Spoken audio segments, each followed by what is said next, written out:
Caros compatriotas, como verificamos, a epidemia prossegue entre nós, ainda que com dinâmicas diferentes. Nas ilhas da Boa Vista e de Santiago estão concentrados 96,6% dos casos e em São Vicente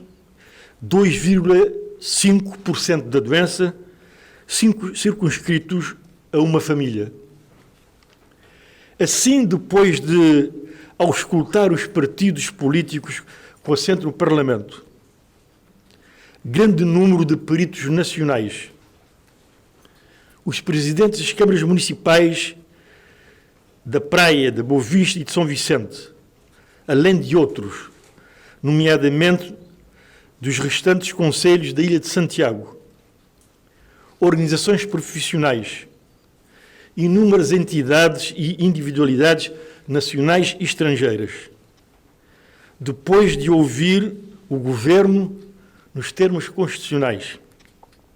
na qualidade de Presidente da República, tomei a seguinte decisão: prorrogar o estado de emergência apenas nas ilhas da Boa Vista e de Santiago, por um período de 12 dias, com início às 0 horas do dia 3 de maio de 2020 e término às 24 horas do dia 14 de maio de 2020. Decisão esta que será submetida à autorização da Assembleia Nacional nos termos constitucionais. Em ambas as ilhas, refiro-me a Boa Vista e Santiago, estão em evolução vários casos confirmados e em permanente investigação as redes de contactos identificados, não sendo ainda completamente nítidos e estáveis nessas ilhas os contornos e as curvas evolutivas da pandemia. Por estas razões, assentes em informações e elementos recolhidos junto das autoridades sanitárias, o Presidente da República entende que a cessação do estado de emergência nas ilhas da Boa Vista e de Santiago, nas datas previstas na primeira prorrogação, representaria um risco ainda relevante de aceleração do ritmo do contágio e de possível descontrolo da pandemia, com efeitos negativos ao nível da saúde pública e de pressão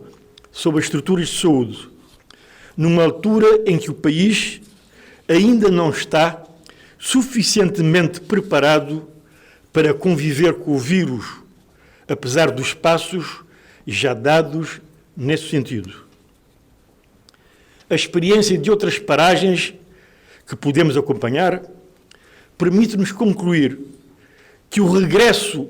precoce à normalidade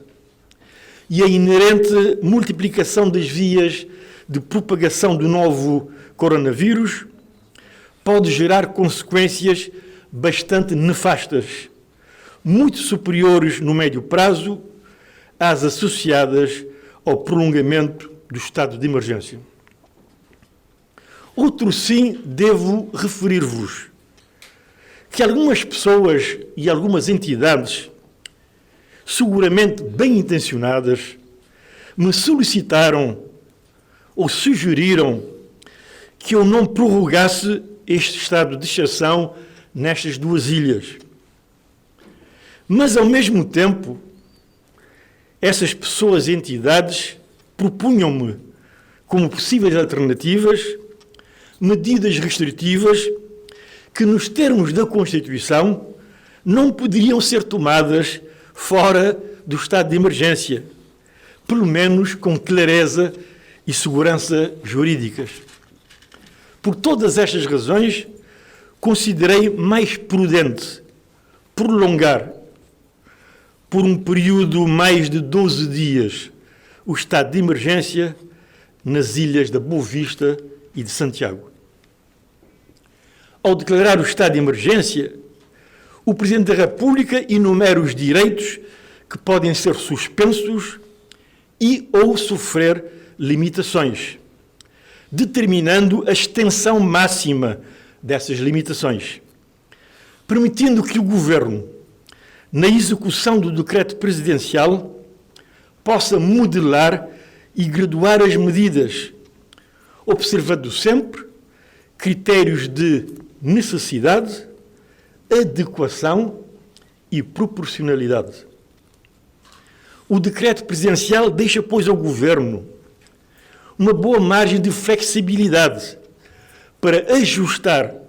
a natureza e a densidade das medidas às necessidades de cada momento e de cada ilha ou concelho afetados. O que o decreto presidencial faz, no fundo, no essencial, é decidir até onde se pode restringir e o que não se pode restringir. Como tenho insistido, ainda que seja necessário um retorno gradual e controlado à normalidade, nomeadamente às atividades económicas, sociais e culturais, sociais e escolares, a luta contra a Covid-19 é de longo fôlego e todas as medidas de prevenção, designadamente as relacionadas com a higiene pessoal, o distanciamento social, entre outras, deverão manter-se de forma rigorosa. Só assim poderemos controlar e debelar esta epidemia. Neste momento crucial das nossas vidas, insisto em recomendar que as famílias com mais dificuldades, às pessoas com deficiência, aos idosos e aos reclusos se conceda uma atenção muito particular. O estado de emergência constitucional não é e nem pode constituir um apagão democrático. Devemos ser, e cada vez mais, uma referência em África e no mundo, como uma democracia liberal organizada em Estado de Direito, e devemos sê-lo mesmo em situações de exceção constitucional. Assim, não duvido que, uma vez mais juntos, ultrapassaremos esta grande dificuldade. Viva Cabo Verde, viva a democracia, viva o povo de Cabo Verde!